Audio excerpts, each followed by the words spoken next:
Jazz umamin kay JM na nagsiselos siya kay Fiang.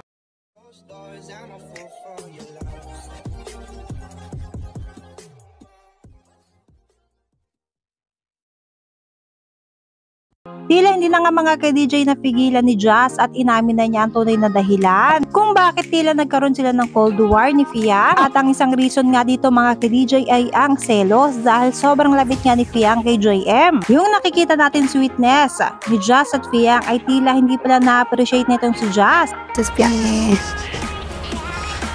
Tawang-tawa? Nakakatawa? Enjoy na enjoy ka? Yung pinagsalosa, Uy, Ginoy. na-explain din yan sa loob. Basta nagselos ka. Wala, hindi daw dun sa basa. Saan? Hindi ako nasalas Yan sa sa bulsa. bulsa, sa loob. Dito? Hindi yun sa bulsa.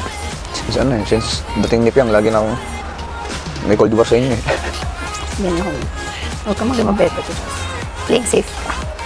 Kahit nga magkatabi sila sa higaan ni Fiang mga ka-DJ, alam nyo ba na meron daw harang na unang sa gitna? Medyo patindi ng patindi mga ka-DJ ang revelation sa pagitan ni Fiang at Jazz. At lumabas nga ang katotohanan na dahil din ito kay JM. Yeah, oo.